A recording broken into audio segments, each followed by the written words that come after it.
It's time to celebrate the Hearthstone New Year!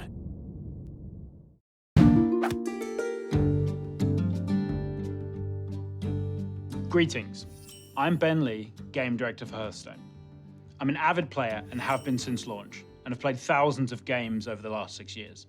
It is an honor and a pleasure to be a part of the team, and to be here today to talk to you about the game.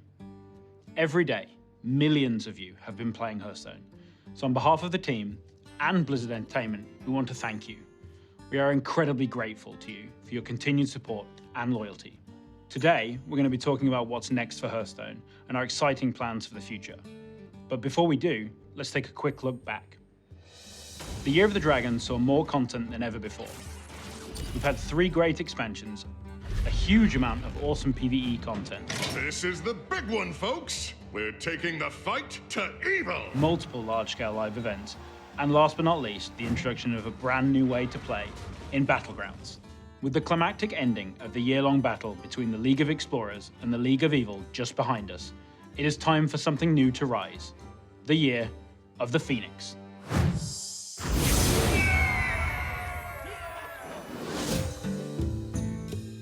First, let's talk about packs. We want the opening of card packs to be as exciting and rewarding as possible.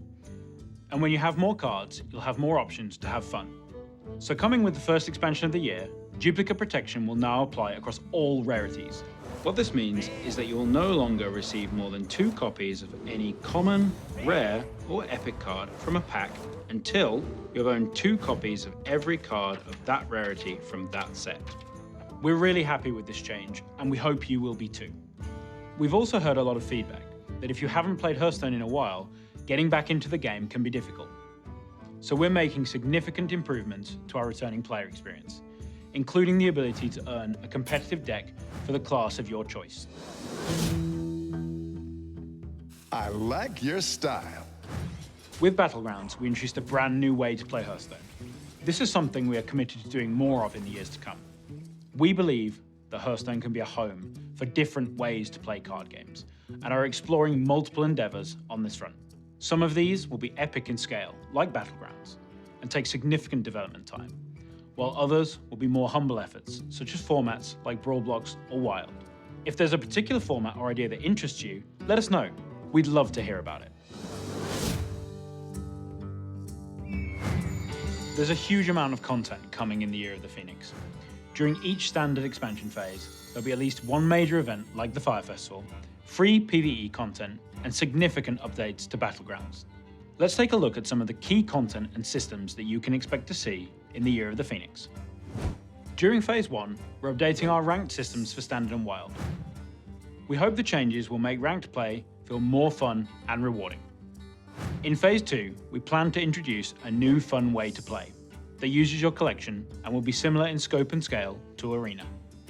And finally, for Phase 3, towards the end of the Year of the Phoenix, we plan to launch a rework of our progression systems, including the addition of achievements. Throughout the year, we'll be providing you with more details and unveiling more of what we're working on. Check out the full roadmap on our website. In a moment, I'll be handing things over to other members of the team. They'll be revealing our next expansion, Hall of Fame changes, quality of life updates, and providing more information on some of the content and systems that we've revealed for the first phase of the Year of the Phoenix. Right now, we have one last secret to reveal, and I hope you're prepared for what's next.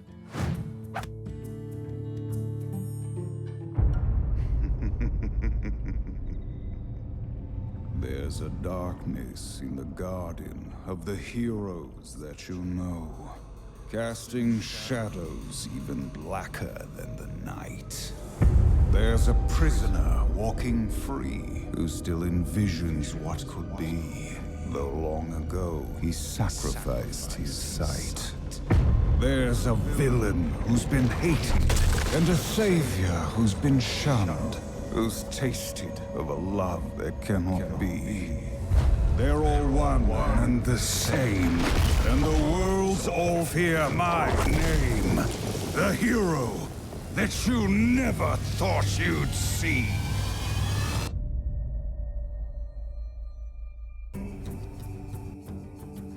Hello everyone and welcome to the Year of the Phoenix Showcase. I am Brian Kibler, joined by Ayala and Chad Nervig from the Hearthstone team. Thank you very much to Ben Lee for that introduction and a lot of stuff to talk about today, huh guys? Yes, there's a ton of stuff that I'm excited for. You know, the ranked revamp. I think Demon Hunter is the thing that's, clearly on my mind as we watch that video. Chad, what are you excited about? Demon Hunter. Demon Hunter, yeah, the new class, right? Yeah, we see Illidan as a hero right behind us. The hero we never thought we'd see, huh? But well, he's here now. Yeah, he is, and a lot more here today to talk about as well. So first off, let's run through all the topics we have to talk about today. We're going to be talking about the Demon Hunter class, not just an Illidan hero, a whole new class for Hearthstone.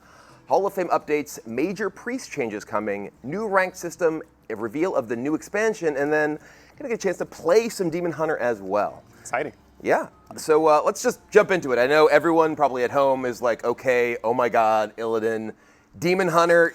Talk us through this. This is Hearthstone's first new class. Why this? Why now? Yeah, we've been talking about should we do a new class, which new class for like 2-3 years now. But it's only been in the past couple of years that we've really been amping up to get ready to do this. We have been working on class identities, solidifying the strengths and weaknesses of each of our classes so that we have room, a place to put Demon Hunter and create something really novel and exciting. So what is that place that you really see Demon Hunter having, right? Because of course there's already all the classes in Hearthstone, they have kind of each their own place. What's Demon Hunter's place? Where do they fit in? Well, our main touchstone here is Illidan, right? Illidan is aggressive, in your face. Demon Hunters are brutal, furious attackers that are just there to dive right into battle. And the sort of identity of Illidan, who he is, kind of his story and everything. How do you take that and turn that into, functionally a Hearthstone class? Well, we're trying to deliver on this unique gameplay experience. I think the first place that we should talk about is their hero power. I'm sure you just want to dive in and get to seeing things. So let's just do that. Let's just start talking about some cool Demon Hunter stuff. So their hero power is Demon Claws. +1 attack this turn. I'm not excited. That's like a druid hero power, but worse.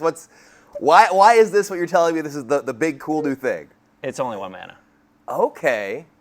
All right, we see it right there. So Permanently only 1 mana baseline. all right, so he's going to show up his brother right there. He's like, you take 2 mana to get +1 Right, attack? no, You this get some guy- armor, he sure, only but takes 1. I'm going to hit you. I only pay the 1. Okay, so how did you get to this being the hero power for Demon Hunter? We tried a lot of different things here, but ultimately we wanted to deliver on Demon Hunters being like in your face, constantly attacking. And not just the hero power. There's a variety of ways that Demon Hunters get to attack. We've also got spells and weapons also on Demon Hunter. This sounds like you're gonna show me some spells and weapons, Sure. huh? That's I what everyone think wants to see at home, right? Yeah. Well, I think when we're making a new class, the thing that we always come back to is like, what is the thing that makes this class feel unique to the other classes? How is it different than Rogue? How is it different than Warlock? Because there's some thematic similarities from the other classes, but mechanically, how does it feel a lot different? And I think having a 1 mana hero power really helps us solidify Demon Hunter as something that feels a lot different. They're attacking all the time. They're taking advantage of their attacks all the time. Whereas Rogue is they're trying to avoid combat by backstabbing, eviscerating, going around, their opponent. Demon Hunters are really in your face all the time, using weapons and all kinds of stuff. So You just show your opponent how it's going to be. Turn 1, let's Exactly. go, Yeah. punch you in the face. Yeah, right Exactly. away. It's a little bit actually jarring in playtesting where it's like, okay, we're getting prepared for this game, and you're getting hit in the face like right away. It's like, oh, you're already ahead. What's going on here? It really sets the tone for the game. Yeah. So let's look at a couple ways that they can attack. All right, we let's talked do it. about their hero power, but let's also take a look at Chaos Strike. Chaos Strike is a simple, basic spell for Demon Hunter. Gives them attack this turn, and draws a card. Card draw is also a strength of theirs. Okay, so comparing this to, say, a warrior, right? And crucially, just looking at this, not only does it give you the 2 attack, but your hero power adds to whatever attack you have. Yeah. So they it's combine. much like kind of a heroic strike out of warrior. You can use it alongside a weapon, for instance. But with the card draw, you were saying the Demon Hunter is much more about not necessarily big hits, but just constant attacking. They get to keep sort of churning through their deck, finding more tools to help them in that onslaught. Very agile. Yeah. I think one of the important things to note about Chaos Strike is that it is a basic card. So just like Fireball for Mage, for example, is, they're spell slingers and they do a lot of things that deal with dealing damage with spells. And they have cards like Sorcerer's Apprentice that take advantage of casting a bunch of spells, whereas Demon Hunter in their base set, they're going to have a lot of things that allow them to attack, and a lot of things that take advantage of that. Yeah. Okay. So let's look at another way to attack. I'm Let's in. look at a weapon. All right. Let's see Umberwing. Umberwing is this great early game weapon. 2 mana, 1/2, but it also gives you some board presence. So this kind of is reminiscent to me of Muster for Battle, Little right? Muster Like for Battle one of vibes, the really powerful cards that Paladin had in their arsenal for a long time. Not quite there, right? It's not quite as impactful, but obviously a little bit less mana too. Yeah, a little bit different. Some of the same vibes. Have some fragile minions out there. They're probably going to die and be able to get in your face a little bit. You can see that the weapon, the spells, the hero power can all stack and combine, so you can get just enough attack damage to kill off key enemy minions and such. So they like attacking, and they have these cards that let them attack. What other sorts of cards do they have to support that? Well, there's also synergies related to that. Because they can attack so reliably, even if nothing else, just the hero power, we also have built these sort of synergy cards. So let's take a look at Satyr Overseer. Satyr Overseer is a strong early game minion that also, as you attack, summons additional allies for you. And you say combine this with Umberwing, right? You have the Umberwing on turn 2, get a couple of 1/1s. Exactly. You then have that weapon already in play. You play this guy on turn 3, you attack again. Now you have just a board full of stuff, and you're Exactly. picking apart your opponent's board. That seems really powerful. But suppose you didn't draw your Umberwing. How about another alternative, another way that you could attack? All right. And you still want to attack on turn 3 with your Satyr Overseer? Let's look at Twin Slice. Twin Slice is 0 mana, gain 1 attack, and add a second copy of this. So it's kind of similar to a Twin Spell, or maybe similar to a Backstab sort of thing.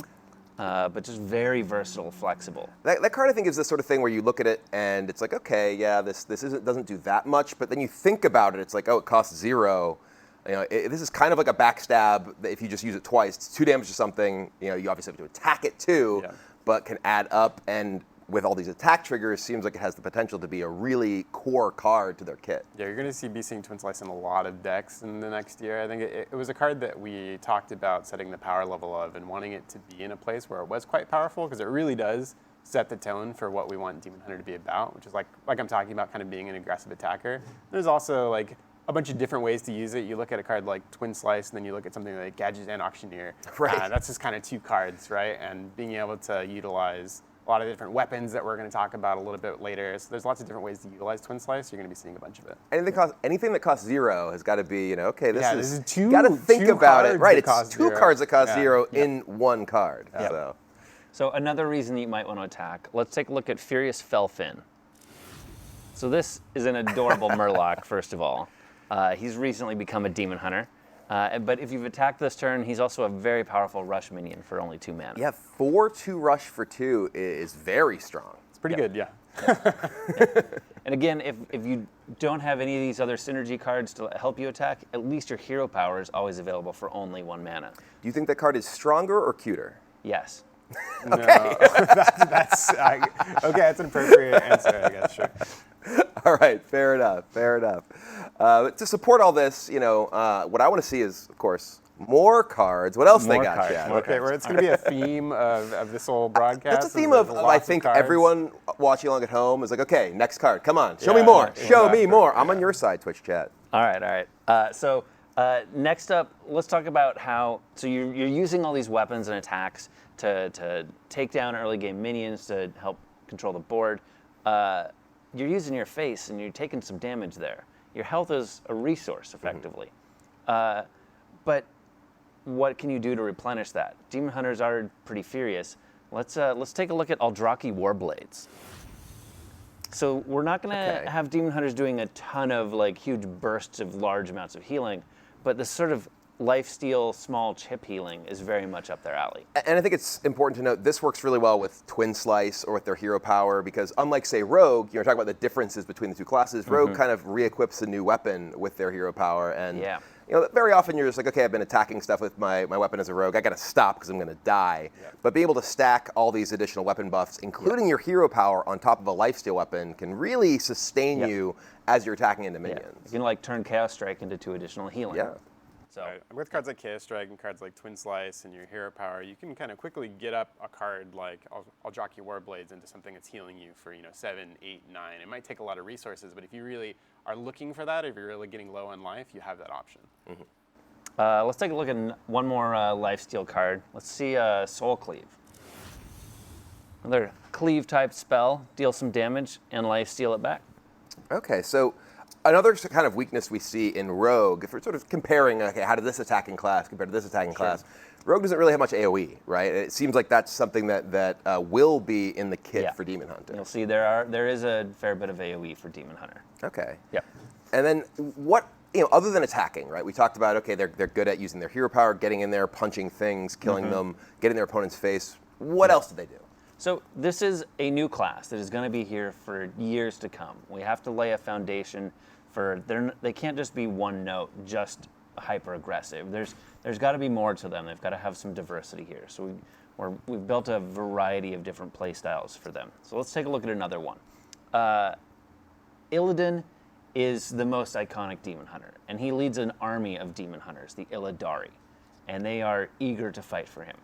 And so that brings us to another type of deck, another archetype, if you will, that demon hunters are strong at, swarmy token style decks. Okay, so is it like kind of like Druid in that they make a bunch of small minions and they like buff them up and kill you with those? Not exactly. Let's take a look at the minions here first. Let's look at Coordinated Strike. So this is a great, just very flexible, summon 3 1/1s with Rush. Well, the Rush part is obviously a huge part of this, right? Yes. They're not just summoning these small minions, they're like sending them in to kill your opponent's stuff. Yes, yes. And let's take a look at a bigger version of this as well. Command the Illidari. Ooh, that Similar is a sort of lot of card, rushers. But 6 of them for only 5 mana. Now, like you said, many classes might, now you've got this wide board of minions, what do you do with it? You might buff them up. Not so much Demon Hunter. Demon Hunter doesn't really buff their minions very much. Instead, Demon Hunters deal with soul magic. They take advantage of the souls of the fallen. So let's look at Wrathscale Naga. Wrathscale Naga deals damage randomly to enemies whenever a friendly minion dies. So Soul Juggler has come to standard now. It's actually in base Hearthstone, not just in Battlegrounds. I mean, Soul Juggler. It's not demons, and it is random enemy, so this can hit your opponent's face, Can which hit face. can be good, can be bad, depending. But 3's a lot of damage, Yes. especially if you combine it with 6 1/1 rushers from if one every card. one of those also throws a 3 damage glaive. Yeah. You're going to be seeing a lot of cards like Wrathscale Naga in Demon Hunter. I think the early game minions, like stuff that costs like 1 through 4, you're usually going to be talking a little bit about more minions that are like fragile. You're not going to be looking to build a giant board and then buff all the minions with stuff like Savage Roar and Bloodlust. It's taking advantage of the death of those minions and then kind of building toward either trying to destroy your opponent early or build towards a late game where you're going to run them out of resources and play big minions yourself. So you're not quite like sacrificing your own minions, but you're sending them in to die, and you don't mind that so much. Right. Or they don't mind it very much. Yeah, they're like, they're I'm demon- here for this. Exactly. Yeah. Okay. So we can also restore ourselves with additional resources based on all of our minions dying as well. Let's look at Feast of Souls. Feast of Souls is card draw. And that can be a lot of cards. Look at this with Command the Illidari. A lot of decks would use, say, Cult Master, right? But having this on a 2-cost card in combination with all these things that generate tokens that already have Rush, that can be big bursts of card draw there. Yep, exactly. I think like even early on in the game, you can, you're sending all these tokens, and if your opponent doesn't destroy them, you're kind of threatening at any time to draw, 5, 6, 7 cards, and it opens the door for any Demon Hunter combo deck that might arise that wants to kind of draw a lot of their deck in order to be really consistent. Like that's going to be something that's available to them to be able to use. Okay.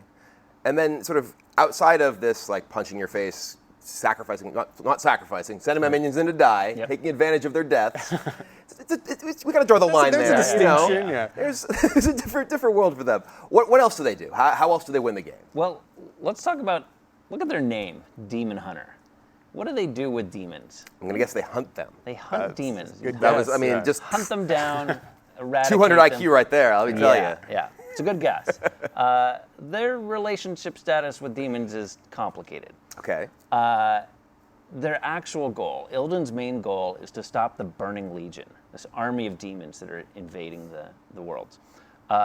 And they steal and use demonic powers in order to do that, fighting fire with fire. And demons respect power. Many of the larger and stronger demons out there have swapped sides to join the demon hunters. Demon hunters are fine with this. They already use demonic powers. Why not demonic allies? So demon hunters also use some big demons. So I like big minions. So I'll just preemptive you here. You want to see some cards. Let's just do it. It's like you read my mind. Let's look at Hulking Overfiend. Here's some big demons. Ooh, that is big. He's a big guy. He's going to rush down an enemy minion, and then another one, and then another one. It's like a, what was it? Bigger head. He's like Yeah, batter head, but bigger. Yeah. Or perhaps Pit Commander. It's also extremely large demon, and is going to summon more extremely large demons. See, if your deck is just full of these big demons, this guy's going to get you big demons every time he summons them. But let's be honest, 9 is a lot of mana, right? Like we've got these early game lifesteal things. How are we surviving till 9 to actually play this as a demon hunter? Well, 2 ways. First of all, demon hunters have some ways to get out their big demons a little early and a little more efficiently. Let's take a look at Raging Fell Screamer. Okay, so this is, by the way, the next demon you play costs 2 less, period, not this turn. Yeah, not this turn. So you can play this on 4 and then, say, play a 7-cost demon on 5. Wait in the wings for a while. while. Okay. Yep. Kind of reminds me of Dragon Consort. This is a demon consort, basically. Yeah, exactly. But they also have control tools to help survive into that late game as well. Most of their minions are pretty. Most of their early game minions are pretty offensively statted, fragile minions, but there are a few exceptions to that. Let's take a look at Wrathspike Brute. Excuse me. Okay, so this seems like it's really good against a swarm of perhaps Illidari, exactly, right? Yeah, the Illidari and the demons. She's not quite sure what side she's on. She's like, all right, come at me. Or Treants, maybe Malfurion's Treants or something, yeah. So she'll AoE the board every time she gets attacked. So all those little swarm decks pose no threat. Yeah. Yep. Or just if they do have some larger things, how about just destroy a lot of stuff? Let's take a look at Chaos Nova. Ooh, 4 damage to all minions for 5 mana. That's, I mean, you compare this to, say, like a Hellfire, right, or even a Flame Strike. Obviously, Flame Strike hits your opponent's stuff and not yours. But in a lot of decks where you're Flame Striking, you were mostly trying to, keep your opponent's stuff dead and don't really care too much about your own. Yeah. So that seems really powerful, especially as a demon hunter when you can actually add to that damage with, say, a punch of a weapon or your hero power to take out something that's just out of range, which is often harder for some of the other AoE classes. Right. Yeah, Chaos Nova is actually a card that's part of their base set as well. So it's we want Demon Hunter to have access to things that help them get to late game, so they can play some of these big demon strategies or some expansions in the future. Maybe we have some other control archetypes for Demon Hunter, where it's going to allow them to have support for that to get to late game. Okay, and obviously we have now sort of a few things that Demon Hunters do, a few strategies they have, but a lot of classes kind of have their own unique mechanics, overload, combo. Does Demon Hunter have anything that's just exclusively theirs? Yes, they do. Demon Hunters are not the most popular people around. Wielding demonic magic isn't very friendly looking. They're generally shunned by society, sort of living on the outcasts of society. And so that brings us to our keyword that's Demon Hunter specific, outcast. Okay. Like rogues have combo or shamans have overload, like you said. Yes, Demon Hunters have outcast. So let's take a look at Spectral Sight. Okay, so this is a 2-cost card. Draw a card, outcast, draw another. Okay, what does outcast mean? Outcast. How do I get my extra card, Chad? Outcast is a bonus if this is played as the left or rightmost card in your hand. Huh. Okay, so, like, say you've been holding onto it for a while, and you can find the opportune time to use it, or you just drew it, and it's like, all right, now's my time. Yep, exactly. So this creates some interesting gameplay as, like, something might be on the left edge that, you need to get out of the way so that your outcast card can outcast. So it creates some interesting gameplay across all the cards in your hand. It's interesting in gameplay and interesting in deck building. Interesting in gameplay just because you're going to end up choosing to play a way that maybe you wouldn't have otherwise. Maybe you're planning for this outcast thing 3 turns from now. So you think, maybe this card on the left side of my hand, I should get rid of it because I want to do this thing at some later point in the game. Well, it kind of even makes you think of all your cards differently, right? Yeah. Because if you're like, okay, this has this bonus, I want to try and maneuver to get that bonus, that makes me think about when I want to play my other cards and not just this one. Yeah, exactly. And I think during deck building, if you have a bunch of outcast cards in your deck, then you might be a little bit more motivated to have more lower cost cards. Because if you get that 9 cost card over in the left side of your hand, it's going to be pretty hard to get rid of that at any point. So triggering outcast tends to be a little bit easier, the lower cost stuff that you get. Sure. But it's not always, you don't always want to cast outcast immediately when you draw the thing either. So it's kind of interesting. It'll change the way you play and change the way you deck build. Yeah, that makes sense. Sometimes you draw one of these cards and it's like, oh man, I had a good play that I was planning to do, but I could play the outcast card now for the outcast bonus. If I don't play it now, it'll probably be a while till I get back to it. Yeah. Okay, You have to- definitely seems really cool. Yeah. Let's take a look at another example of this. So More cards. first of all, I-Beam here. I-Beam, iconic Demon Hunter ability. 3 mana, deal 3 damage to a minion, heal yourself a bit in the process. But if you outcast, it's free. That is serious. That's a big discount on that one. So let's take a look at this board state, just to talk through this. So enemy's got an SI7 agent here. I could just I-Beam the SI7 agent to destroy it. Or I could play the Umberwing first to move move I-Beam to the left side of my hand. Now it's free, and I get to kill the SI7 agent that way. And that still leaves me 1 mana left over to kill down the direwolf. Or now even an extra mana. Your hero power only costs 1. Yeah. Right, yeah. Bonus. I think if you were watching from home, maybe there was a more optimal play there with Yeah. the juggler and everything. But we got the point across. Yeah, you yeah. know, Get really this excited. is- It's like, I-Beam costs 0 now. Yes, yes. This is Yeah, how outcast yeah, yeah. works. So Exactly. yeah, we got that across. It's also just a really versatile keyword that we can use in a variety of ways. Let's take a look at a couple more examples of it. That's what I want. You You're speaking my language. That's what I want to see. More cards. More Let's look at cards. Consume magic. So this is a silent spell, but it also outcasts for card draw.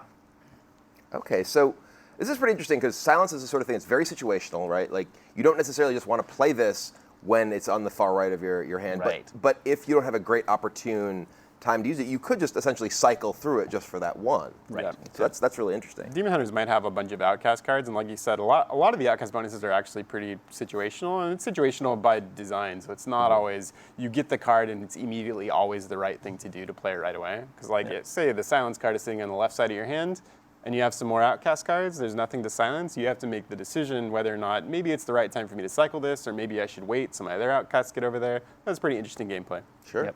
Let's take a look at Illidari Fellblade.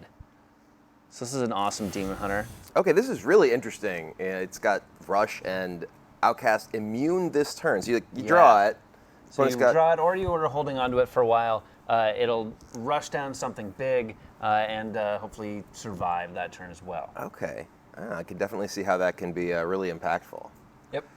All right. Well, we've seen quite a few cards so far, but I'm sure you know my question's going to be, I and what recognize everyone in that look. chat wants. More cards. More cards. Right. More cards. I don't know. We've showed a lot of cards so far. I think we should probably continue to show more. It's like Yes. a card Yes. every More minute cards. or so. More cards. Yeah. More. All right, how Less about- talking, more cards. Okay. All right. More cards. Let's look at their entire basic set. Ooh.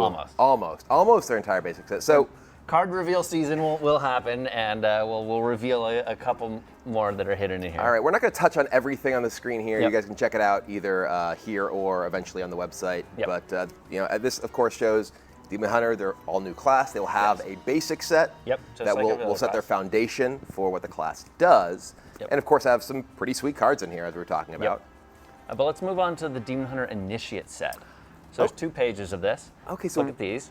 Tell me what the Initiate set means. Right. So the Initiate set is sort of a think of the other classes have all had expansions of cards for years, including You're the Dragon, which is still in Standard.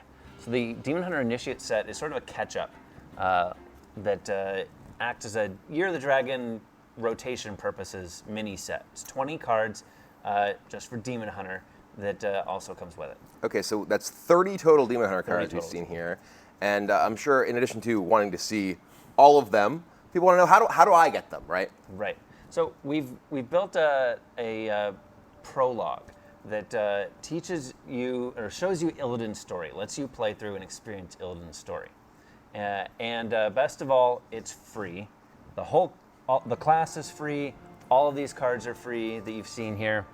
The basic Demon Hunter Initiate, all 30 cards there, free. Okay, so I think cards free. That's about what everyone wants to hear in the Lots chat, of right? cards, Like lots of these cards. are some of my favorite things. Yeah, new cards, free new cards, and of course they're going to get more new cards as well. We saw there Yes. they're going to get 15 new cards in each of the sets coming up Yes. this year. Each expansion in Year of the Phoenix is going to have 15 cards instead of the normal 10 for Demon Hunter. Okay, Yeah, so after you finish the prologue, you're going to have that starter deck for Demon Hunter, which is going to be a really great jumping off point to see Yeah. what's going on in that class and what are the things that they're kind of good at. And it should be really competitive, just jumping out there. I think you'll be able to support it with all the Demon Hunter cards going forward. All right, well, I know that I am really excited for Demon Hunter, and I know that I'm going to get a chance to play some Demon Hunter at the end of the stream here, so stick around. We're going to be doing a match of Demon Hunter at the end, but that's all the Demon Hunter news we have today, but we have a lot more to talk about still. Yes, tons more. A ton more, and the first of those things is going to be the Hall of Fame. So this is something that everyone has been wondering for a while. When are we going to hear what cards are going to be moving out of Standard? Yeah, so the Hall of Fame is a place where we get to utilize, it's just a place for us to remove some of the cards for a bunch of different reasons. Some of those reasons are maybe these cards don't fit our design goals anymore, or maybe they've just been around for so long that they're making things feel a little bit more stale than they would otherwise. So we're Hall of Faming 5 cards this year, so let's check them out. Okay, so these are some heavy hitters right here, and I think that the big question on everyone's mind is, of course, the one on the left. This is a fan favorite, Leroy Jenkins. Yeah, Leroy Jenkins is definitely a card that is both loved and hated, I think, by the community. It's very polarized opinions on Leroy Jenkins. I think among these 5 cards here, I would split them into 3 categories. The first category is both for Leroy and Mountain Giant. They're both very powerful win condition cards. Win conditions in a different way, but win conditions nonetheless. For Leroy, I think when we're playing a bunch of Demon Hunter in playtesting, you'd be ending a lot of games with Leroy. I think you've been playing Hearthstone for any amount of time. You've been Leroy Shadow Stepped probably a few times. In the same turn, for instance. Yeah, in the same turn. So a bunch of different classes have been utilizing Leroy as a win condition for a very long time. And while Leroy is a character that we really love, that we're probably going to come back to, maybe not in its current form, at least in Standard, Leroy is a character that we want to be around in Hearthstone. I think that there'll just be different ways for each of these classes to end games as opposed to just having Leroy. Do you guys have a plan to introduce a replacement for the fun and interactive copy pasta for chat? I'm sure I depend on chat to come up with copy pastas it's on you. their own. Yeah, It's on you out there. I'm sure they'll be able to figure it out. I believe. Mountain Giant falls into kind of the same bucket in that Mountain Giant comes out in turn 4 in decks like Handlock, comes out pretty early in Mage decks recently. So having those decks play a little bit differently, we really like those strategies. So you can expect there to be replacements for cards like Mountain Giant, but just in ways that make the classes feel a little bit different. We see something like Abyssal Summoner already, right? Right, That comes exactly. down. I care about you having a big hand, but it's not just the same giant minion coming down on turn 4. Yeah, we want to support those decks, and a lot of times, a lot of classes don't really have an option to deal with something as big as a Mountain Giant on turn 4, at least in Standard.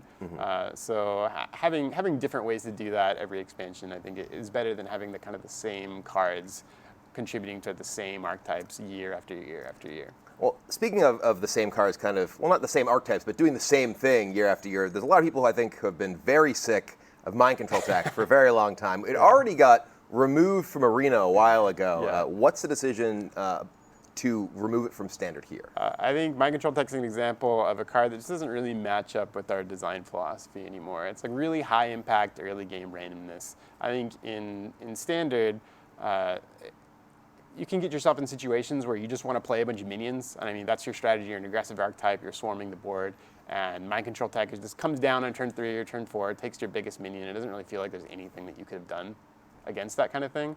And we tend to design less of those cards these days. And Wild, it's a little bit less of a problem just because of the power level of Wild is so insanely high that mind control tech is kind of not really a big impact there. But in terms of Standard, we just thought it's time for mind control tech to go. We're not really designing cards like it, and we don't really think it makes that experience more fun. So it got the boot. And I'm totally behind that. I'm sure a lot of people watching now are. I think the other two cards on that list, Spellbreaker and Acolyte of Pain, are probably more of a surprise. What's the decision behind moving those to Wild? Yeah, I think they're both in their own category as well, in that they're both neutral cards that do this niche thing that all classes kind of share. Like if you're playing a combo deck, for example, and you want to draw a bunch of cards, you have a package of Acolyte of Pain and Novice Engineer and Loot Hoarder, and everyone sort of shares that. And whenever we make new card draw cards, it's hard to make them at a much higher power level than those cards because they're already fairly powerful. So you just end up with these decks that they draw a bunch of cards and they're using the same package. And not only that, they're using the same package of neutral cards. So all the classes actually play very similarly to each other. So is what you're saying that Loot Hoarder and Novice Engineer should be like watching their back? Yeah, I think it's important that the base level sets have simple words on them, like draw a card. Drawing cards is important in card games. Sure. So having some of those cards is okay, but when you get to a critical mass where all you really need is this package of neutral cards for every class, it can start to make the game feel a little bit more stale. So every expansion now will be able to make a card draw card in each of the individual classes, or maybe we'll put an expansion one in neutral that makes the standard rotation feel different for that year, for example. I think in Wild you don't always see the same cards because they're utilizing different card draw cards from different expansions, and that's how we'd like Standard to play out as well. And it kind of feels similar to Spellbreaker, right? Yes. I've built so many decks, and it's like, okay, 2 Spellbreakers, got to silence that Void Lord and kill you, got to silence that Cube and kill you. Right. We want a base level silence, and I think Iron Beak Owl fills that role, whereas Spellbreaker is on the higher power level end. I think one of the good examples that we had was when Gluttonous Ooze was in Standard. It gave people a different option for weapon removal than they had previously, something that you might choose over something like Swamp Ooze or Harrison. So being able to make another silence card in an expansion is something that we're kind of excited for, to make the game feel a little bit different. It'll go in an expansion. We want it to be really accessible, so it'll probably be a common card, but just something that maybe it'll be 3 mana, or maybe there'll be 3 classes that have a silence card during a given year, but they'll play no neutral one outside of Iron Beak Owl. So it makes the game feel a little bit different over time. More reason for people to play the new Demon Hunter Outcast one. Yeah, for sure. It just makes things feel different. Okay, cool. And in addition to the neutral Hall of Fame stuff, one of the big things that people have been asking that's been kind of on the radar for a while were these changes coming to Priest, right? Yes. Yeah. So this is something that's been talked about for a very long time. I believe you have tweeted about it. This is sort of something Sure, I think you a bunch of people on right? the team alluded to it. So talk me through the thought process of sort of revisiting Priest in the Basic and Classic sets right now, what the decision making was, and why you made the decision you did. Yeah, I think the biggest reason to go about making more widespread changes to Priest was when we're designing cards for a given expansion. Sometimes we struggle with what is Priest supposed to do? What are the things that we want them to do? What are the decks that we think are fun? And then how difficult is it to support those archetypes based on the cards that they have access to? Mm-hmm. I think the really powerful pieces that Priest has, like Northshire Cleric and Power Word Shield, are good at cycling cards, but they're not necessarily good at being something that really helps you get to late game, or helps you control the board, or helps you become a control archetype, which is one of the things that we thought the Priest should be good at. Like, they're good at healing and keeping their minions alive and healing themselves, so they should be good at getting to late game, but they don't have a really good baseline of stuff available. So we wanted to make a bunch of changes to maybe help with that. Okay, so we have not only some Priest cards which are going to the Hall of Fame, but some others that are being introduced, and then some that are being changed entirely. So right. A lot of changes. Let's take a look at that first list. Absolutely. Which are the Priest cards that are going to be sent to the Hall of Fame. One that you mentioned already, Northshire Cleric, along with Akanai Soul Priest, Divine Spirit, Holy Fire, Shadow Form, and Prophet Valen. And clearly, this isn't just the most powerful cards, right? This Hall of Fame sort of selection process. No one's sending Shadow Form out because right. it's just been oppressively powerful. Yeah, those Shadow Form decks are too much. Yeah. So I think there's 2 groups here. One of them is the Northshire and Divine Spirit group, which is these are really, really powerful cards in Priest that, in Divine Spirit's case, support an archetype that's kind of just been around forever. It's not really that fun to play against, and I think for Priest players, they'd rather have something different expansion to expansion themselves. Oh, I mean, I can speak personally as someone who's played more priests than any other class, that every time I build a deck and I'm like, this should probably just be better as a Divine Spirit Inner Fire deck, but I just don't want to have to do that again after so many years. Exactly. And the other 4 cards like Velen and Shadow Form and Soul Priest and cards like that are, they say do a particular thing that we're not really planning on helping players finish that dream. So like we removed Mind Blast and put it to the Hall of Fame, and I think for Velen's like, wow, that was the card. Was my jam. Right. That was what I did. So we're not really planning on for Priest having a bunch more of those cards in the future. So we wanted to just move those cards to WoW, because why have them if we're not going to allow players to accomplish those dreams, and replace them with cards that are going to help support Priest archetypes that we want to support, and make some changes to their base set in terms of power level that also helps get them to a point where they can play more control archetypes and they can support decks that are actually going to get some more cards in the future. All right, well, let's take a look at those new cards that are being introduced to solidify these priest themes. We see Psychic Conjurer, Power Infusion, Scarlet Subjugator, Kulturon Chaplain, Shadowward Ruin, and Natalie Celine, the new legendary. So a lot of kind of different things going on here. One big thing that I note is that there's a couple of good health buffers. The Power Infusion, last time we saw a card like this, it was Power Word Tentacles, it cost 1 more mana. Yeah. And now I think with Divine Spirit going away, right, you actually can much more safely actually buff a minion's health. Yeah, I think that there's 3 here that I think are worth really talking about, and one is Power Infusion. 4 mana 2/6 is just a pretty good buff, and it's something that we wouldn't have been able to do if Divine Spirit is around, or else we could have been able to do it, but it just turns into, it's like, okay, the best way to utilize this is another Divine Spirit deck. We'd like to be able to make buffs in Priest. It's pretty thematically appropriate for what Priest is doing, and then also their hero power heals things, and they have heal spells. So in order to buff a minion's health and then heal it, it just kind of like makes sense and works mechanically. So it's something that we want to do, but it just became hard to do because Divine Spirit existed. One of my favorite style of Priest decks was always kind of the mid-range minion deck, where it's like, I'm trying to control the board with my minions, keep my minion alive with heals. Yeah. And a lot of times it felt like, well, I didn't really have the tools I needed, or else my deck just became a Divine Spirit Inner Fire deck every single time. Yeah, exactly. And I think the other 2 cards, Shadowward Ruin and Natalie Celine, are their base level control cards for Priest. One of the things that we struggle with is that we go to make a Priest deck and we go to make a Priest control deck, and they don't have a lot of great options in terms of how do I get to the late game, and then once I get there, how do I win? So we have to build all of that into the expansion, and if any of those cards miss or don't work in that particular archetype, the whole archetype kind of fails. Well, that's one thing that talked about for a long time, is that with the sort of dearth of good control tools in the Priest Classic set, you had to keep making Psychic Screams and Plague of Deaths and all these mass hysterias, all these new mass removal effects. And now with Shadowward Ruin in the Classic set,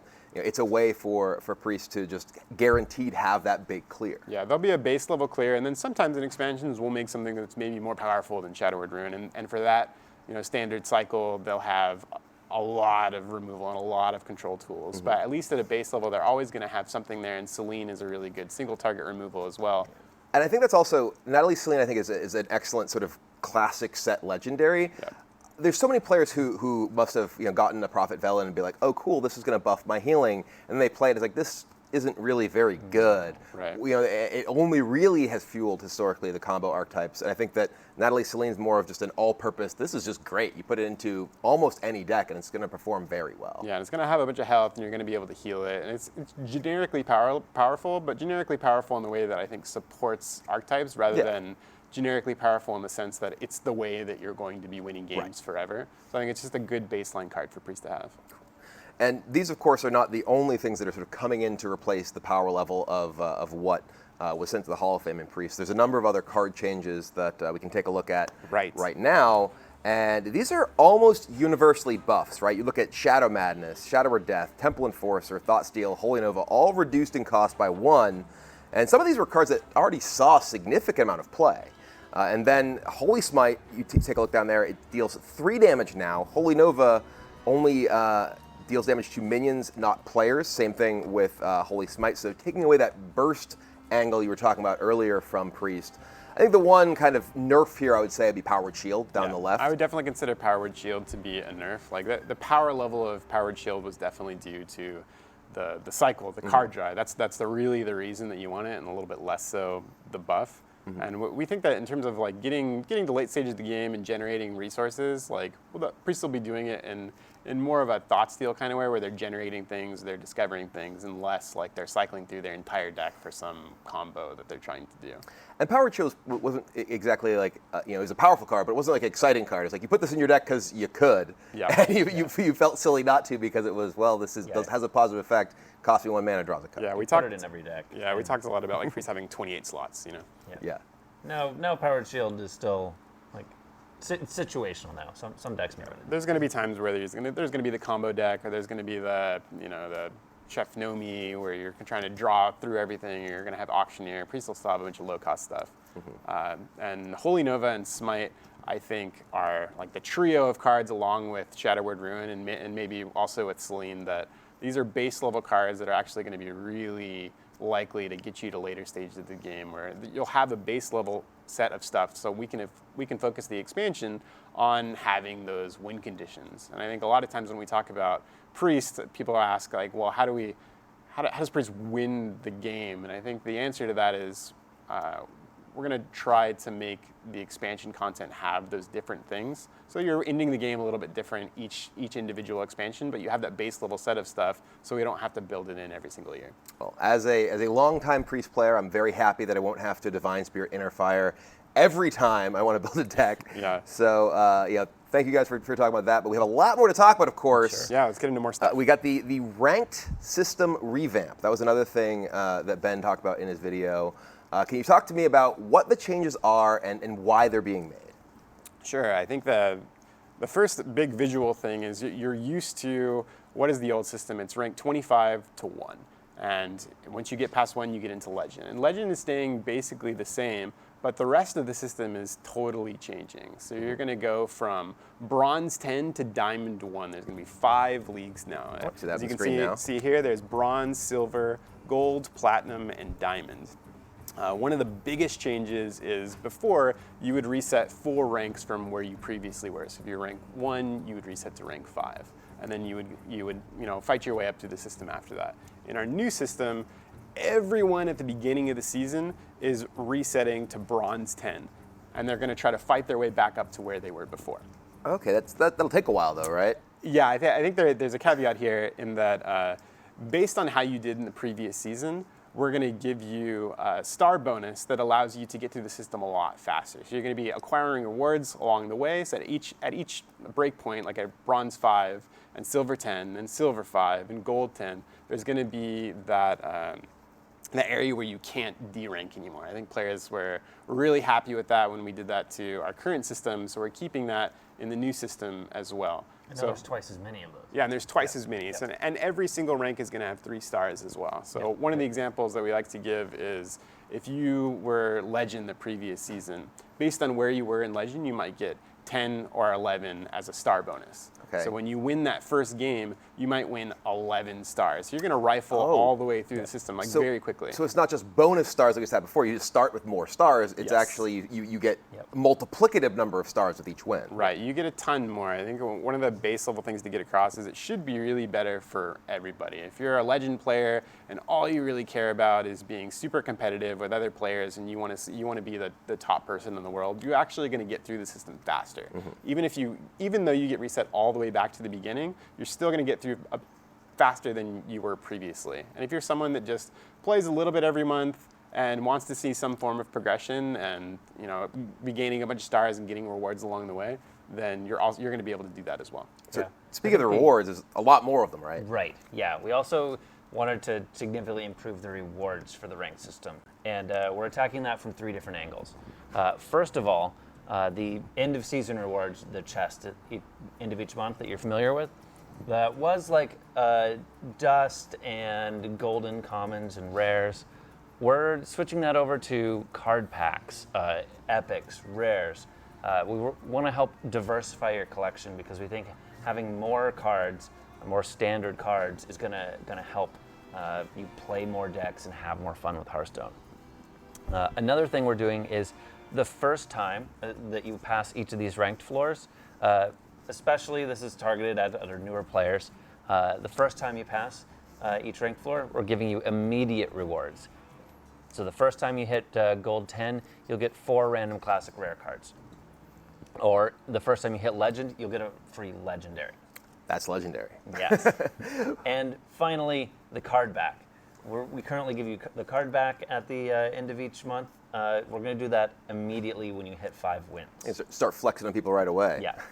So if this is themed after, the month of whatever, you can start using that card back right away.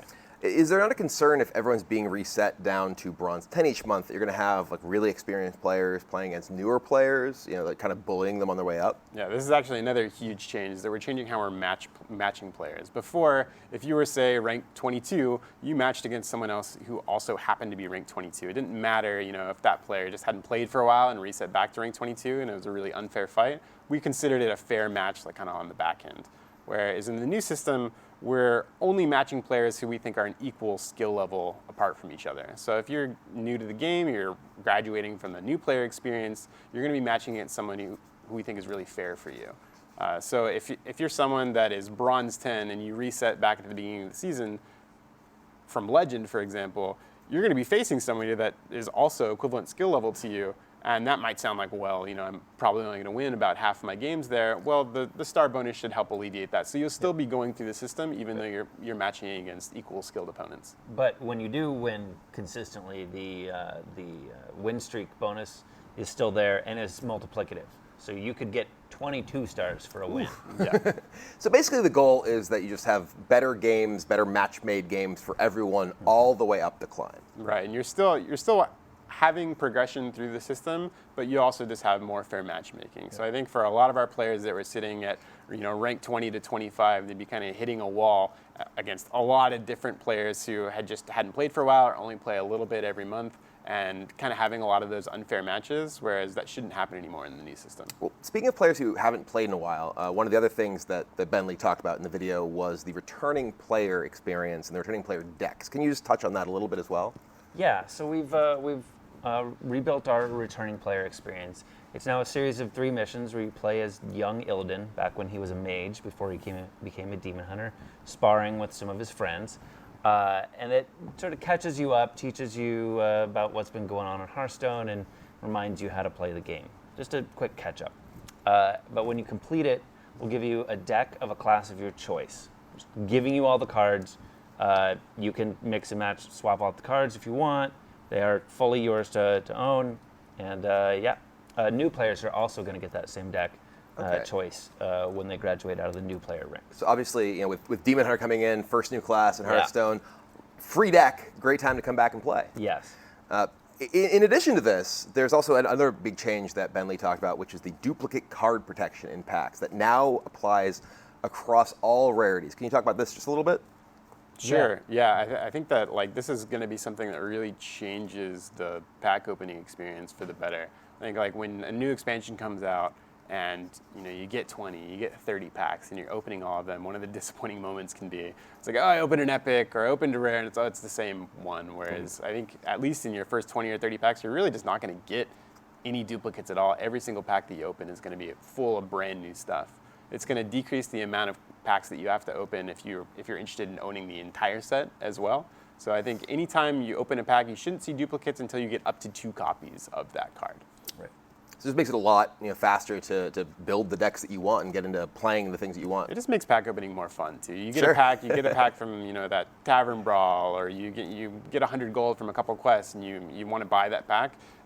It just makes it more exciting to open because you're going to get new stuff. You're going to have access to different experiences. Well, seems like a positive for everyone all around. It's totally positive for everybody. Awesome. Well, speaking of new stuff, new experiences, new packs to open, we do have another big thing to share with you all. So check this out.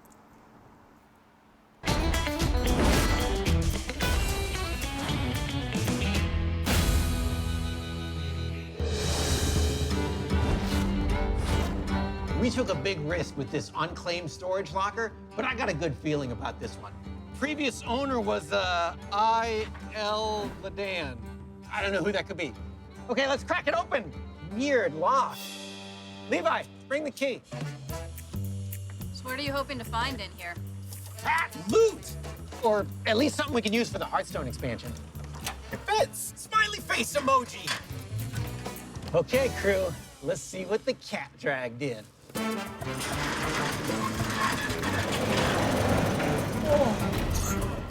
This locker is legendary! If we have one goal today, it's to find something absolutely priceless. This looks like a bunch of personal junk. Yeah, keep looking, Val. Canned food, bottled water, MREs. This guy sure was prepared. Oh, check it out. It's an old tube television. That's worth 200 gold. Really? A video cassette player. That's like 300 gold right there. There's still tapes. 320. Dave, you can't just announce random prices for junk and expect us to believe that's what it's worth. Happens all the time in the storage locker biz. Let's fire this sucker up. Outland, a wild and dangerous world. Where you must scavenge what you need to survive. You will find no justice here. Only despair and darkness. But if you dare enter my realm, you are not. No, that's not what I was going to say. I should never have taught her to demon hunt. All the stuff in there is from Outland. Man, that place is awesome. Here, look, there's probably a bunch of cool stuff we could put in the set in this. Yes, imagine it. Ashes of Outland. Is this ash? This place is filthy. What do you want to do with this skull, boss? Oh, that is the skull of Gul'dan. Illidan used to hold this whenever he made dramatic emo monologues. Yeah, I remember that. Yeah, that was my favorite monologue. That's worth at least 1,000 Apexis crystals. Demon hunters can use the skull of Gul'dan for some pretty intense card draw. But if the skull is here, that means... There! The Warglaives of Azeroth, Illidan's weapon of choice. Oh, that's an easy 600 Azerite. So with these equipped, the Demon Hunter could get in like 4 attacks a turn, right? They don't really mess around. Yeah, it's insane, isn't it? Check this out. Oh. Doesn't work. Fell dog whistle. That's worth 50. 50 what? 50! This whistle really brings a beast to the yard. And with some ingenuity, you can upgrade him. Hey, boss, this one's moving. Oh, yeah, danger! Oh, yeah, danger! Whoa, that is an imprisoned observer. So imprisoned demons are dormant for 2 turns. They can't be interacted with, and then they do something really cool. This one's eye lasers can be devastating, but it's okay. We're safe for 2 turns. How long did you say? 2 turns.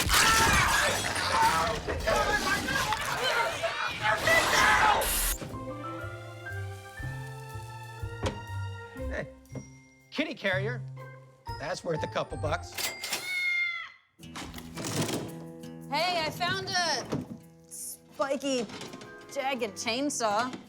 And some metal snakes. Oh, weird. Yeah, I don't know what this stuff might be worth. We're gonna call my buddy Chad. He's my go-to guy for jagged, rusty chainsaws and metal snakes. Oh, yeah. What you've got there are relics of a couple of primes. An amazing find. Primes are a new mechanic in Ashes of Outland. Here's how they work. They're powerful characters who get shuffled back into your deck when destroyed. Like Kargath Bladefist. If he's destroyed, he comes back, rebuilt as chainsaw-handed Kargath Prime. A 10/10 who gives you armor? Nasty.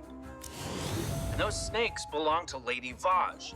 Spell damage is great, but when she comes back, she's bringing a handful of spells with her. In Ashes of Outland, there's a new threat.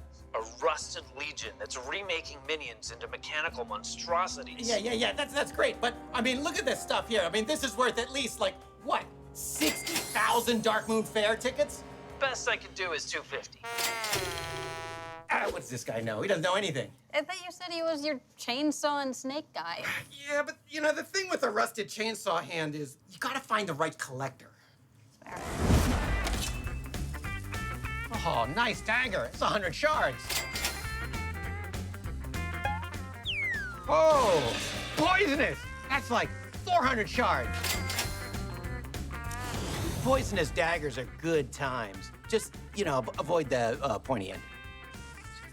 She'll be fine. Got some glowing orange mushrooms. Oh, these are glow caps. The Sporagar of Zangarmarsh would use these as a form of currency. There must be 20 glow caps in here. What's that worth? Like 20 glow caps. Oh, the verdant spheres of Kael'thas. Kael'thas is cool. We should just give everybody Kael'thas. That's worth at least 3,000 timeless coins. Check me out, check me out, check me out, check me out, check me out. 2,000 timeless coins. Be careful with those.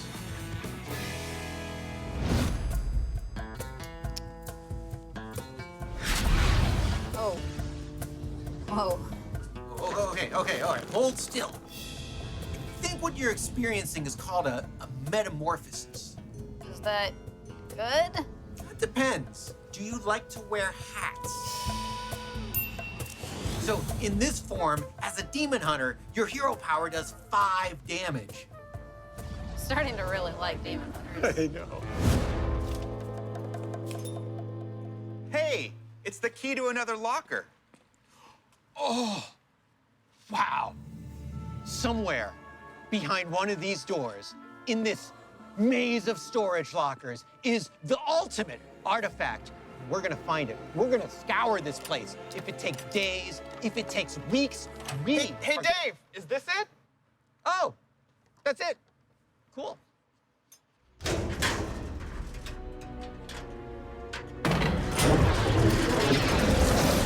Whoa! It's a dark portal. We found a dark portal. Imagine what we could summon with this. That's priceless.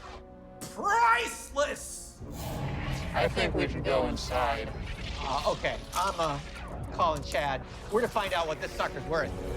Yeah, hey, Chad?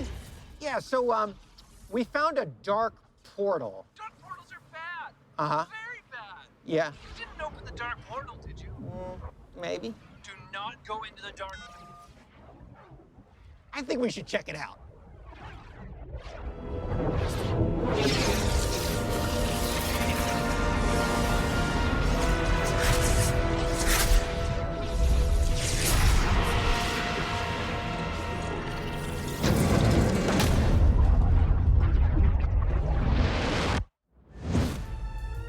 Everyone's gone, so I guess the locker's mine.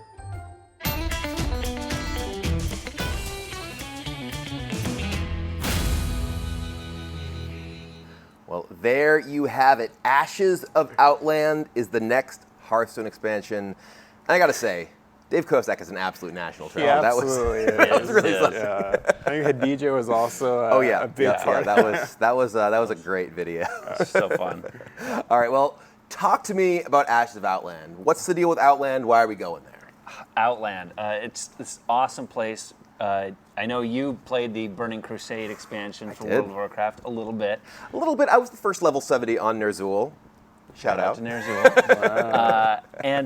Yeah, this broken world full of these diverse biomes like Hellfire and Blade's Edge and the beautiful swamps of Zangarmarsh. God, I love Zangarmarsh. But of course, Black Temple, home of Illidan and the Demon Hunters, fits perfectly. Okay, well, you know what's coming next. All this cool theme stuff, cards. It's been about a minute. It's card o'clock. It's been about a minute. Yeah, he hasn't seen a card. We gotta keep feeding the demon. Yeah, it's the serotonin like dropped that a little bit in my brain. It's like dopamine. Right. Well, let's talk about. You saw in the video here imprisoned demons. Yes. These are demons that start off dormant for 2 turns, but then do something awesome when they wake up. Well, let's look at another one. All right. Let's look at imprisoned satyr. Ooh, okay. So when this one wakes up, He's going to reduce the cost of one of the minions, hopefully a big one, in your hand by 5. 5 is a lot. 5 is a lot. And ooh, that's a big one in the hand right there with the Alexstrasza. So we see it pop up. Boom. Oh, and crucially, that happened before the draw. So you can set this up and say, okay, only have this really big minion in my hand to reduce the cost of. Right, exactly. We think these imprisoned demons are going to be really exciting for the meta landscape here of Ashes of Outland, because they're not directly interactable while they're dormant, but both players can see them and prepare for them and play around them. It seems like there's a lot of sort of planning ahead of, okay, this isn't going to bother me for a while, but I got to figure out what to do when it pops up. Yeah, you can't stop the awakening from happening, but there's going to be a bunch of things that happen as a result of a dormant minion awakening. So both players can kind of prepare for it. As the player who's playing it, you can protect it and synergize with whatever's going to happen when it awakens. And as the player playing against it, you can kind of figure out what to do. Right. Yep. So another thing that I want to talk about, another card here. So Ashes of Outland returns to Outland, this amazing nostalgia. We've got these familiar places and faces, like Kael'thas and Lady Vaj and such.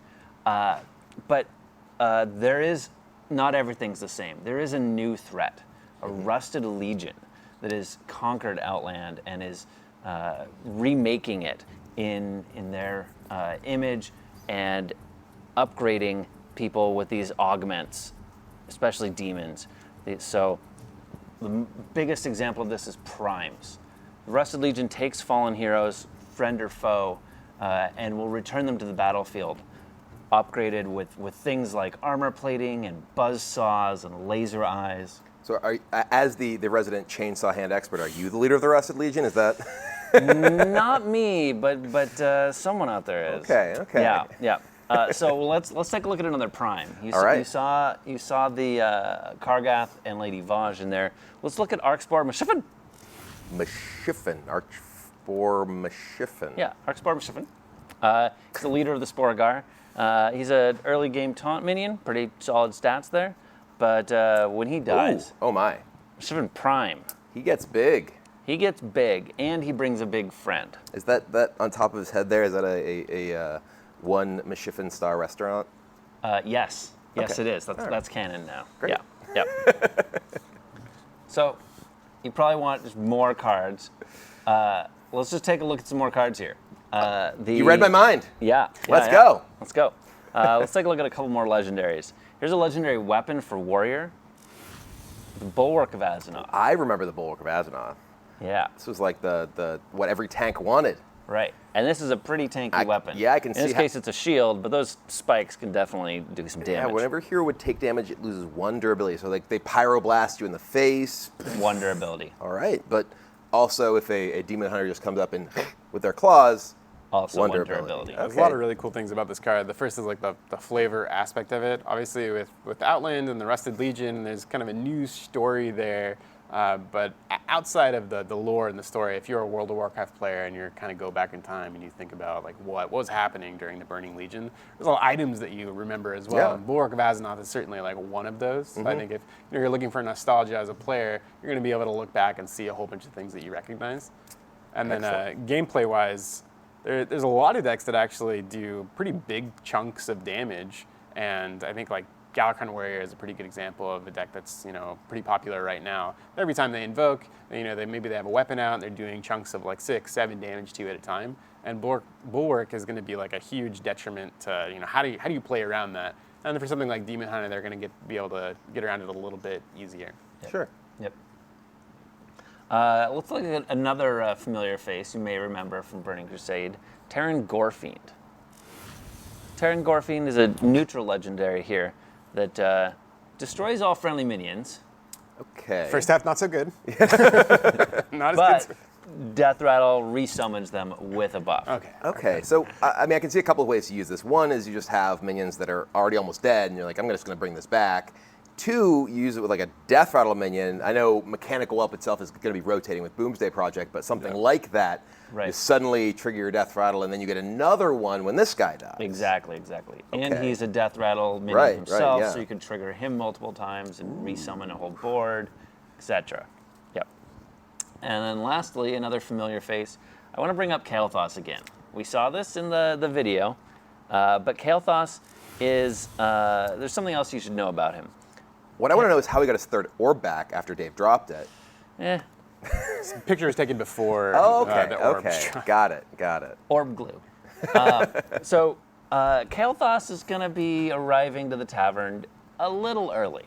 Okay, how early are we talking? Today. Today? Like right now? You could log in and get Kael'thas. Okay. Also free. Everybody, just log in now. Kael'thas. Now free Kael'thas. Right. Okay, and that's a really exciting card. That's a card that you can do a lot of crazy stuff with. Yeah. Every third spell you cast each turn is free. So like if I play, say I'm playing, I don't know, Shaman, right? It's like, okay, I play this, and I can play like Witch's Brew, free Eye of the Storm, or like, if I want to go really crazy, Totemic Might. So right away, because you have all the totems in play at the time. Yeah, exactly. Different classes will be able to take advantage like of this Pyroblast people. A lot differently. Like we looked at Twin Slice earlier, and that's just Kael'thas Twin Slice right there. It's like, what is the third card that we're casting? But we're going to be able to get a 0 cost thing like right away. And say Gul'dan. say I have 2 copies of Twin Slice. You're just going off. Yeah, so you are going off. You have all kinds of stuff to do there. So different classes take advantage of it a little differently. Druid has Innervate. Priest tends to have a lot of low-cost spells. Yeah. So it's something that we hope that just as a single card coming out, it'll be change things up and change the way you think about deck building. That's pretty awesome. So that's happening today. Mm-hmm. What else can people expect is going to be happening soon? Like, what's the timeline we're looking at here for the rest of this? Well, let's take a look at our schedule coming up.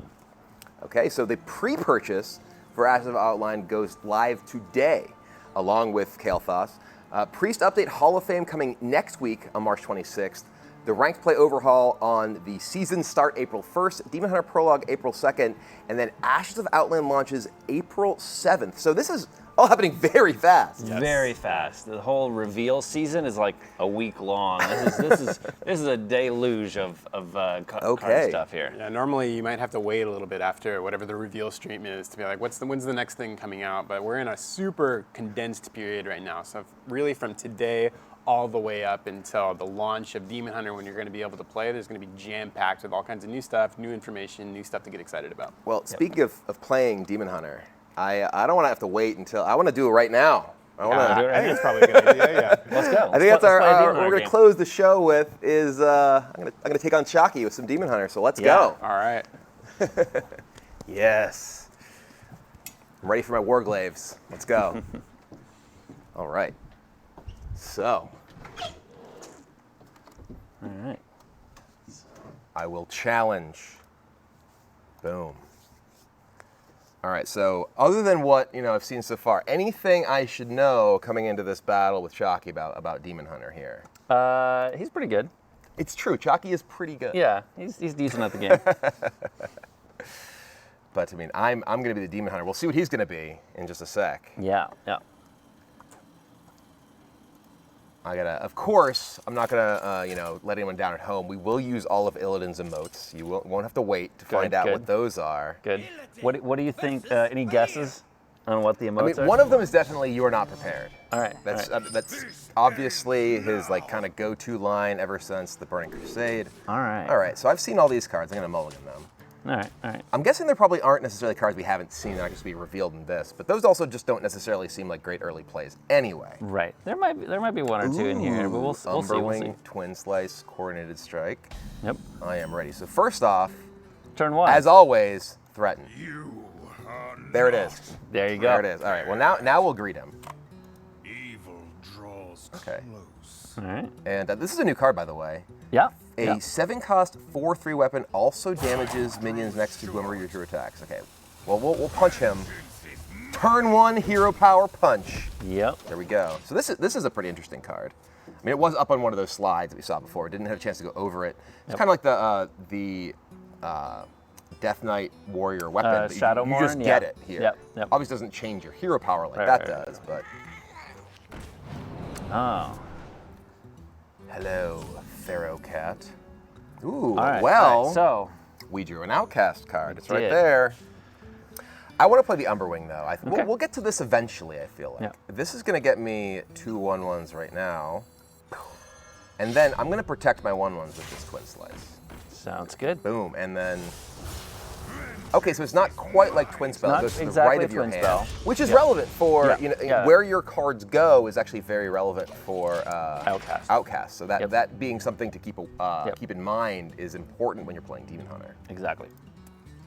All right, I got a couple of souls already, and we're going to make some more next turn, I feel like. So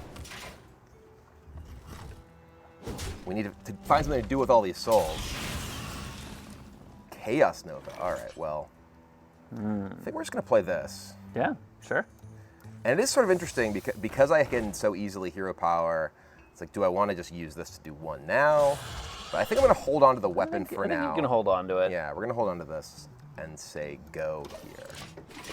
You don't have another weapon that you're planning to equip soon. I do here, but that's a ways out. That's a ways down.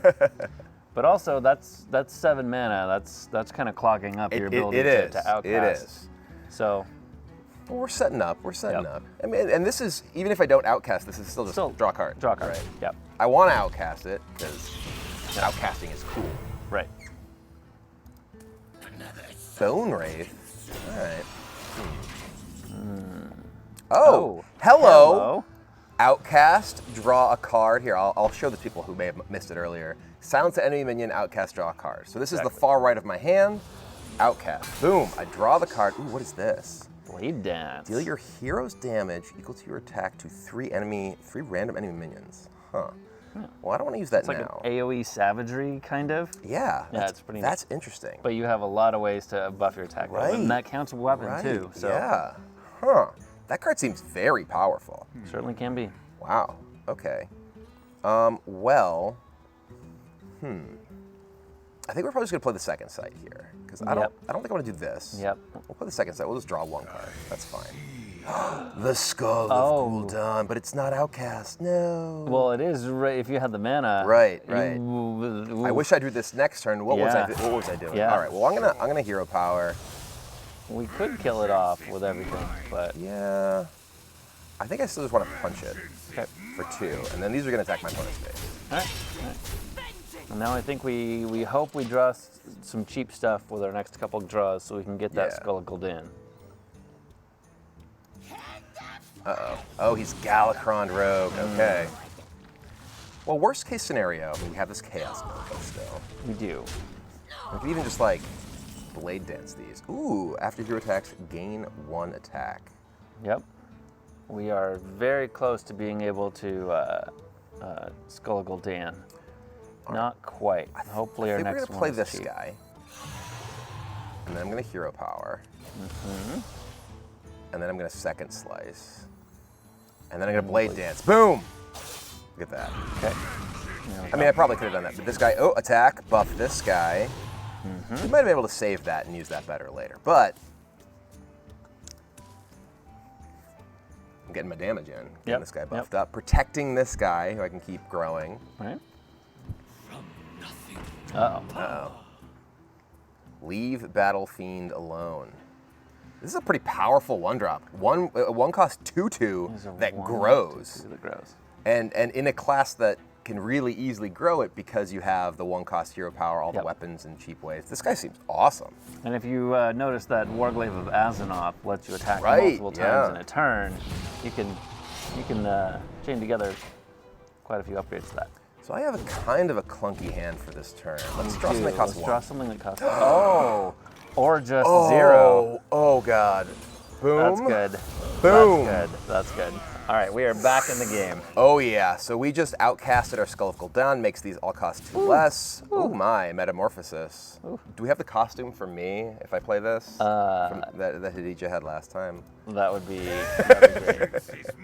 We had the Warglaives on set. So. We do.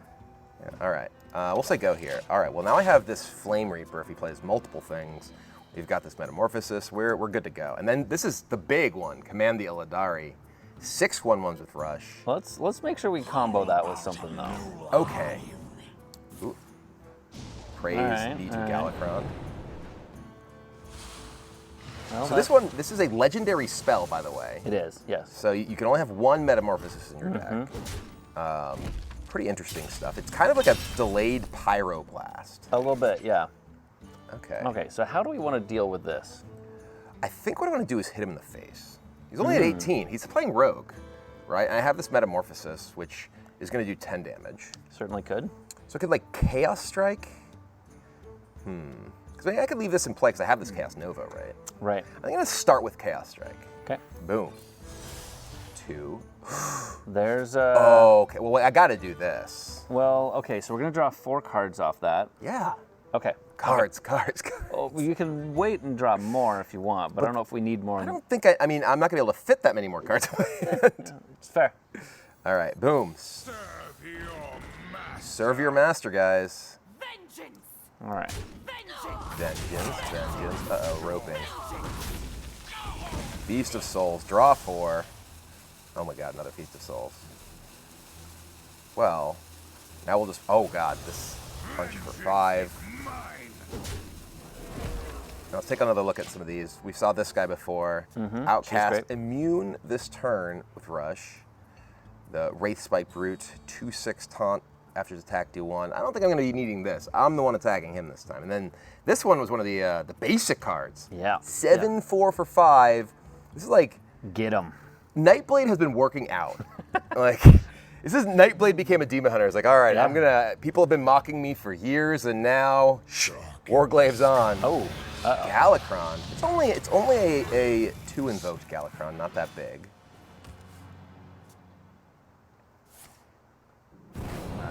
Okay. All right. Okay. Warblades. So, So my hero power still costs 1 when I switch? Still costs 1. Okay, so... if you want to be able to attack this turn, you might want to need hero power first. Well, I'm going to attack with this. And then, well, so this would be 2, then 1, and then 5 for this. So I think... But you haven't attacked with yet. Oh, this is your attack, not damage. Oh. Yeah. Good call. Good. Yeah. But I have Twin Slice. You can use Twin Slice for Boom. that. Exactly. All right, we'll get the 1 from Twin Slice. Okay. Turn on the Glaive-bound Adept, Crunch. Then we'll Metamorphosis. Now I am complete. Oh, that's cool. The wings come out. I got wings now. I can, boom! Yep. That's a cool animation. Oh, wait. How is it even possible? I'm not gonna, finish this without using all the emotes. My thanks. A blunder.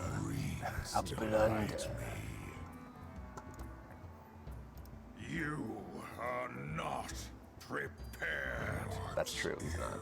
He's not ready for this. He still has some Galakron. He does have 2 Galakron. Ooh, Kronks. Okay. All right. Boom. All these guys are dead. Arrow Cat. This is not... Oh, he's got taunt now, though. Okay. All right. Oh, wow. I'm at... So I am at... I think I can use Warglaves... I can Warglaves plus Second this. slice. Attack. Yeah. Yeah, that's... And this is... The lethal off of Warglaves is just so perfect. You possess vengeance is mine. Look at this. Boom. Boom, and kaboom to the face. 100% win rate on Demon Hunter. Right here. World's best Demon Hunter right now. No one else can possibly top me, right? Sure. I cannot. All right, well, that was awesome. We saw a lot of super cool cards, not only in this game, but throughout this entire stream. So thank you, Chad, and thanks to Dean for joining us here for the Year of the Phoenix Showcase. Thank you very much to you at home for watching, and we will see you all in Outland.